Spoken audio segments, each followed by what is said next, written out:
বাচ্চা দুইটা সুস্থ হতে না হতে আবার আমি অসুস্থ হয়ে পড়েছি, জানি না কি হবে।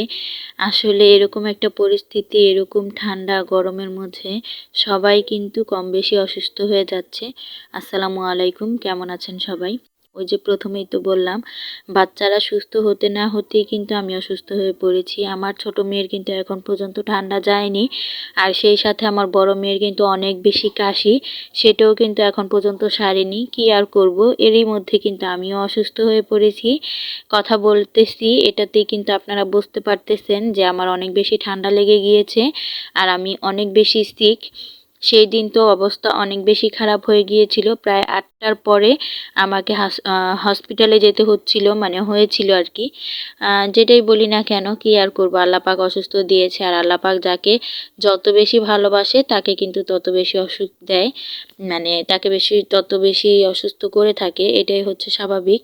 তো এই তো, কি আর করব, সেই অসুস্থ শরীর নিয়েই কাজকাম করে যাচ্ছিলাম। মেয়েটা কিন্তু আমার সাথেই ছিল, ঘ্যান ঘ্যান প্যান প্যান করতেছিল, মানে ওর শরীর ভালো লাগছিল না, এই জন্যই হয়তো বা। তো আমি এখানে মোটামুটি আকারে বিছানাটা খুব ভালো করে গুছিয়ে নিয়েছি আর কি, নেয়ার চেষ্টা করেছি, এটাই আর কি।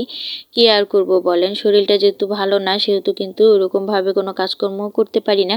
যতটুকু পারি ঠিক অতটুকুই করার চেষ্টা করি।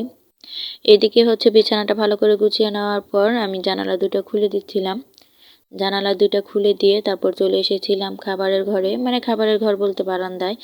বারান্দায় এসে আমি এখানে হচ্ছে শাকগুলো বেছে নিচ্ছিলাম, আর আপনাদের ভাইয়া খাবার খেয়ে নিচ্ছিল। যেহেতু আমার অনেক বেশি ঠান্ডা, সেহেতু আমি হচ্ছে খাবার খেতে পারছিলাম না, আমার অনেক বেশি কষ্ট হচ্ছিল।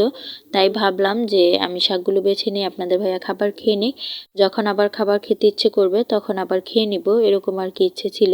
তো একে একে আমি কিন্তু এখানে সবগুলো শাক বেছে নিচ্ছিলাম, আর এত বেশি টাইম লাগছিল এই শাকগুলো বাছতে, বলে একেবারে বুঝাতে পারবো না। আর এই শাকের নাম হচ্ছে মেথি শাক।